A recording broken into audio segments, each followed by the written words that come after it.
Alright, hi, welcome back. This is hopefully going to be a very quick, nice, easy video for both me and you. We're going to talk about the Enigma of the Labyrinth, the new endgame mode that's come. Both the good and the bad, and honestly there is not that much to talk about, but I'm going to try anyway, because I have some things that I like, some things that I dislike.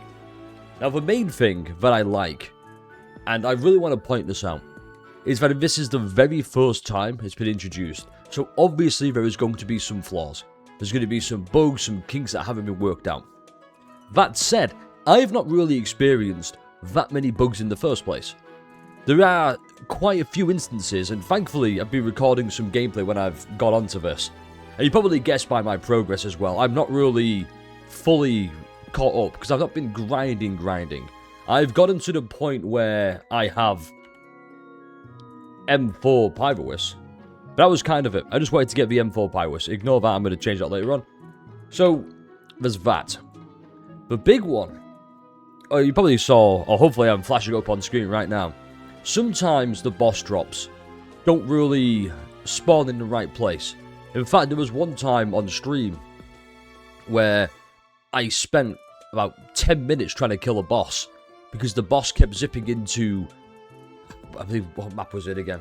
It was in the suburbs, you know, the wind bloom. It kept going in the hotel rooms. So I have to go in there and then it would dash out doing this big move out on the other side. And I sadly didn't record that, so I guess I'll take my word for it. It's just very... I don't think the bosses work in the open world the way I think they want them to. By this, what I mean is, say you run into Minato. Now we all know Minato from Shiyu Defense, bit of an asshole. But he has resistances for things he's weak to, and that translates from Shiyu to this mode, and I don't think that's the way to do it. I personally think there should be no resistances or weaknesses, it's just every attribute works the same way against the enemy. That's how it should be, otherwise I would just go and play Shiyu Defense if I wanted to fight these bosses with all the restrictions imposed. That said, it's also not too bad, they don't spawn that frequently, but they're frequent enough to where you're like, ah, crap. And they also spawn out of nowhere. So, going off that, we have to talk about the Hound. I think the Hound's great. The Hound is a big threat. I also think the Hound is overused for the most part. Now, obviously, you saw there the cacophony... What was it called again? Cacophony soundscapes. That's pretty cool. I like that it's just, oh, the Hound's going to keep appearing in like a phantom mist form until eventually it's going to drag you into his domain where you can deal real, actual damage. There is an achievement or an accomplishment for doing that, but I've not got that yet because I'm just trying to hoard stuff and sell it and get gold so I can buy blueprints. More on that in a moment. Also, the maps. The great thing is you go in and you get to experience, like, Jada's Quarter. Open world, you get to fight enemies in there, and that's kind of what people have kind of been missing. Because sure, you can go in there as wise the proxies in the overworld, which is fine, sure, but you don't get like a real appreciation for it. And by appreciation, I also mean, I guess, disapproval. Because you're seeing it and you're going, oh, this actually kind of sucks for combat. All the narrow corridors and all the bugs, the way the enemies glitch with all the big wide moves. There's a reason these bosses are designed for big open arenas and not enclosed maps. Alright, so another thing I really like. Another thing I really dig. If we go here to prep. The fact that gear doesn't really translate. And by gear, I mean the disc drives. Obviously, you have gear here. I don't have any now because I lost them all because the Hound. Oh, real quickly, more about the Hound real quickly. I said quickly too many times, so we're going to move on quickly. The issue I have with the Hound that I said is overused is it's quite frequent. I think the fear of the Hound is better than the actual Hound itself. Knowing that going into a chest, for example, I'm opening it, I see a load of valuables, I think, oh, if I take this many, the Hound might get me. And the Hound might appear. And then you click F to accept all, or whatever you press to collect all, then the Hound doesn't appear. And you feel a little bit of relief, you're going, huh, thank God. I think that's more effective than, I'm going to get this one valuable, and the Hound spawned. So, okay, I'm going to outweight the Hound, because you can outweight the Hound, or you can break its shield so it runs off. You're like, okay, cool. I'll go to another chest with another valuable. Get the valuable. Oh, the Hound's back. It's just, I feel like it's becoming overused at that point where I no longer fear the Hound. Now, obviously, there are some jump scares. And there's the pressure of, oh god, I'm searching a chest, I hope the hound doesn't appear, and it's like enemies incoming, you think, oh shit. So there's that. More to the characters, we have to go to the store for not the store actually. It was workshop. Now I like having to get all of the blueprints. I like the skill tree to an extent. I also like that you can do, activate quick restock, which in fact we're going to do it right now. I like that you can do that, you don't have to go into the run. You have to go into extract every single time. It just costs gear coins though, which is fine, I guess. But it was buying all this, and I forget where the stores we can go there actually. Wasn't that? You know what? We're just gonna walk to it. Is what I would say if I could walk to it. But as we're doing that, hopefully this is getting across the point I want to make of. It's the first time it's happened. So we keep. I need to go to Bougie's store, wherever that was. That is not it. You have to go in there, and it's something I really like about. Oh, we're already here in the first place. So you go here and you buy all the blueprints, which is really cool. And there's different kinds. I think the different kinds is a little bit like they do different things. For example, I recently bought the crit damage, or the other one of this, and there's 3 different versions. I think, okay, that's fine and everything, but there's a lot to micromanage, and I feel like that's probably better for a late game, or a different version of this. I don't think you should have 3 different high-end, or high-grade gears for stunners. You should have 1, and then introduce slowly over time the 2nd and the 3rd. Same with this. By the way, kill animations for Pyrus, really cool. I like that you can insta-kill enemies, or they don't die and you have to have a big fight, which then leads to resistances and weaknesses.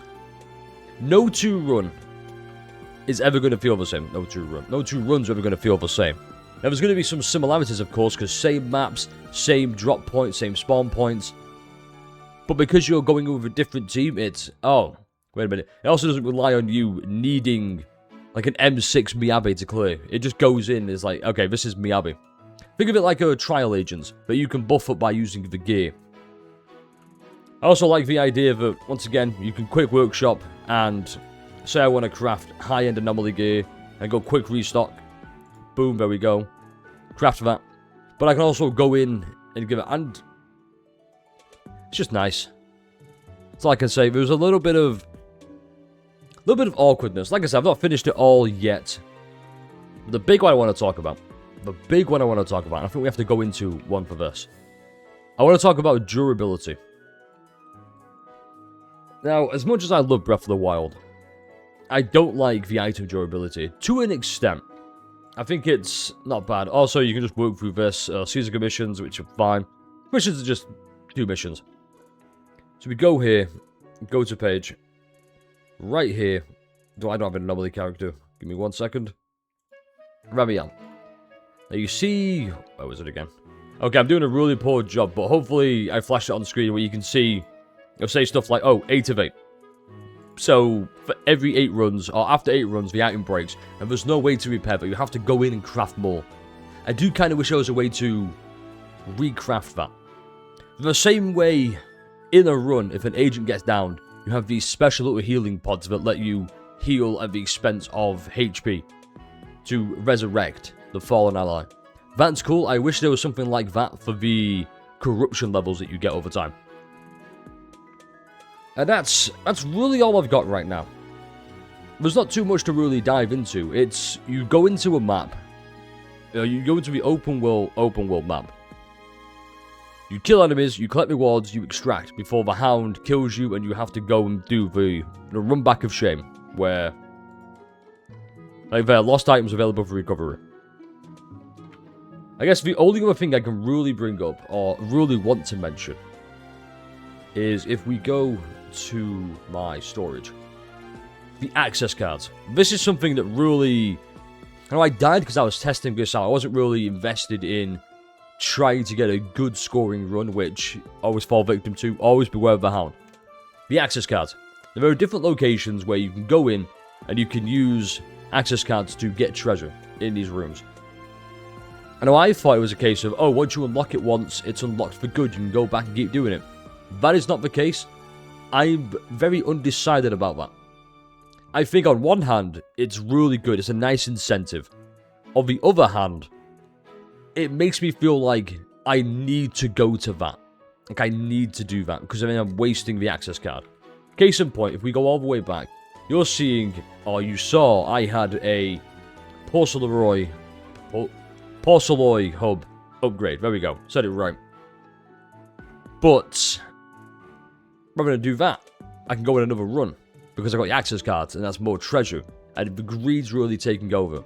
And unfortunately, the second I go into that room and collect one treasure, guess who spawns? The Hound. Now, hopefully I'm driving it home, but that is the big issue I have right now. Or the biggest issue is the Hound is too frequent. Like, it's a weird complaint, I know, but hopefully you kind of get what I mean. Imagine you're ruffling through a trash can, and it's, oh yeah, the Hound's on your trail. I'm looking in literal garbage. Why is the Hound on my trail? It's like, oh, you know, the big scary boss. It's no longer scary, it's more of an annoyance at this point. It's just more of like, oh god, here we go again. But that's really all I've got. I just wanted to make this short video out there. Like, comment, subscribe, let me know how you find Enigma of the Labyrinth, because I really like this mode. I do hope that Pyrowis's Mindscapes aren't locked behind this again. But I wouldn't be angry, or I wouldn't not like that either. It would also be a case of like, hey, that's kind of cool. Also, maybe we get more maps, who knows? I've not unlocked this second one yet, but... this third one. But hopefully we get more. Hopefully we kind of expand on this and work how the bosses interact with where you are in the map. Because that's like my outside of the Hound. That's like the second biggest, maybe the biggest issue of the bosses spawns, even though are random, and it can happen at really inopportune times, which is great, by the way. I love the unpredictability of this. I do, it's just, if I were to fight the boss with all of the Shiyu-esque limitations, of the Deadly Assault limitations, I would just go to Deadly Assault, or I'd just go to Shiyu Defense. I don't know why it's here, and I hope it gets reworked to where it's, you can use any agent against this boss, because that's something new as well. That's something new. Imagine being able to, Miasmic Priest appears, and you can use a non-ether rupture agent. I think that'd be sick. It'd be a nice, cool way to test some things as well. Because I do think the further down the line, they're going to introduce a boss exclusive to this, and they go, hey, do you know what? Let's put the Hound in Deadly Assault. And he's going to have the... I wonder if we can go back, actually. Real quickly. I think he's going to have the... when it finally loads. So I hope there's no awkward cut here, because that's kind of... that'd be really embarrassing otherwise. Go to Blue whatever his name is. This guy. I hope it's like this, where recommend attributes none. Actually, this is just the best way I can describe it. I wish every boss in Enigma of the Labyrinth was this, as opposed to having this. And that's really all I've got. Anyway, like, comment, subscribe, let me know how you find this, and I guess I'll catch you in the next one. Stay refreshing.